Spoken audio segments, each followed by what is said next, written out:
तीन चीजें हैं।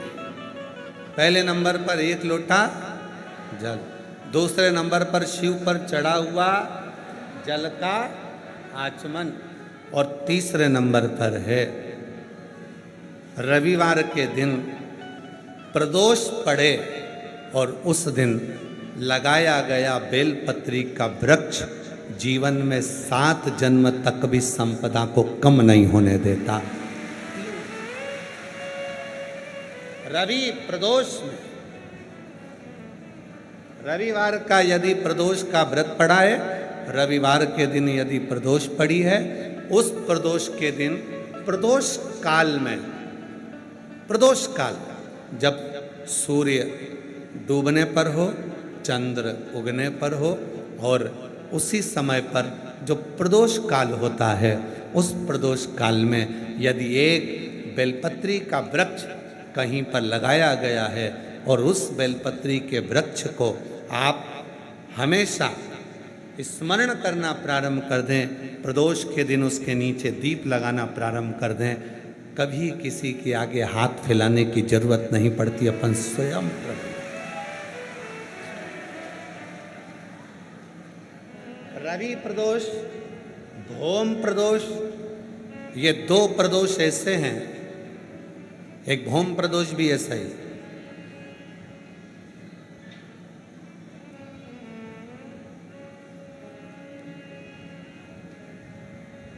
महाराज, मंगलवार का दिन हो,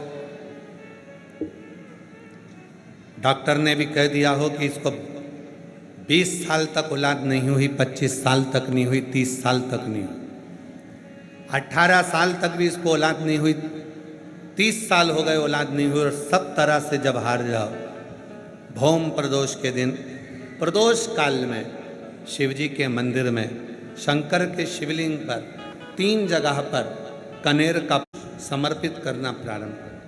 पहला अशोक सुंदरी की जगह पर, दूसरा जहाँ शिवलिंग रखा हुआ है उस जलाधारी पर, कटी पर, और तीसरा शंकर भगवान के शिवलिंग पर पुष्प कनेर का रखना प्रारंभ कर दो।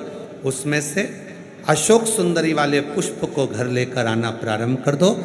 भौम प्रदोष के दिन 4 से 5 भौम प्रदोष करोगे और एक दिन मेरा बाबा तुम्हारा गर्भ ठहरा देगा और बाबा की कृपा से तुम्हारे घर में संतान। भौम प्रदोष,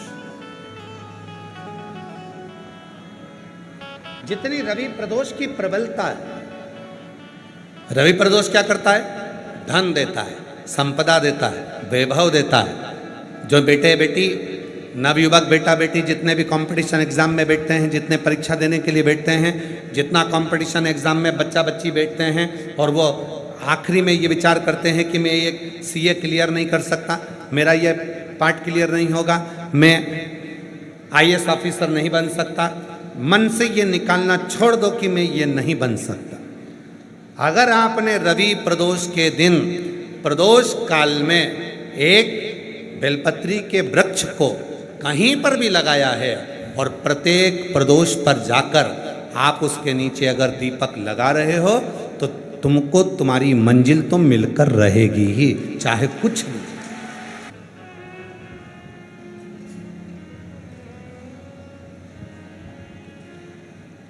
और मांगा है भोलेनाथ से वरदान एक ही,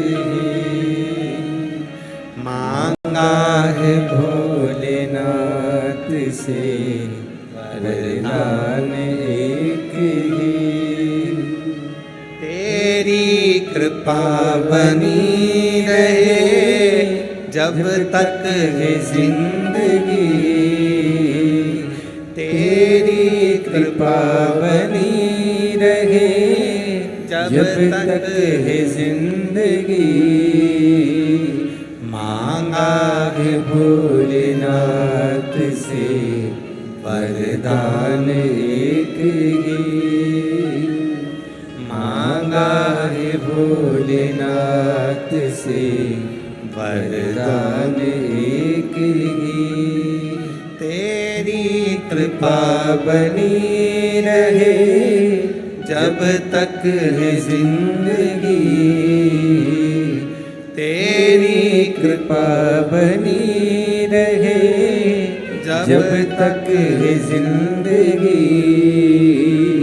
मांगा है भोलेनाथ से वरदान एक ही, मांगा है भोलेनाथ से वरदान एक ही। शिव करुणा के सागर। शिव महापुराण की कथा कहती है ये तीन चीजें हमारे जीवन को सुख देती हैं। एक लोटा जल शिव को चढ़ाना प्रारंभ किया, हमारे धीरे धीरे शादी पक्की हो गई। शिव को चढ़ाना प्रारंभ किया, हमारे धीरे धीरे मार्ग सुलभ होते चले गए, मार्ग खुलते चले गए, मार्ग खुलते चले, सुलभ हो गए मार्ग।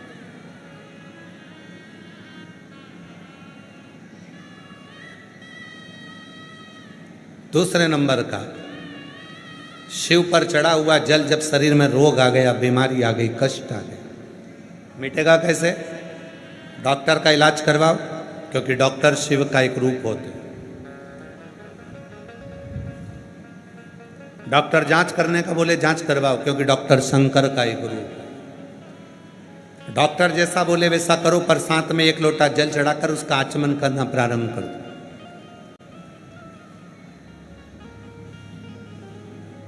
मिल जाए कुबेरेश्वर धाम का यदि रुद्राक्ष, उसको तांबे के लोटे में गलाओ, सुबेरे शिव जी को जल चढ़ाओ, उस जल को लेकर आ जाओ, वो जल आचमन करना प्रारंभ करो, थोड़ा थोड़ा 3 बार उसका आचमन करो।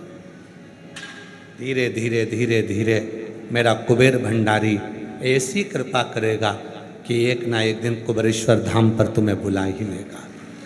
और मेरे भोले तेरा सहारा है, मेरे भोले तेरा सहारा है, मेरी नैया का तू किनारा है, मेरी नैया का तू किनारा है।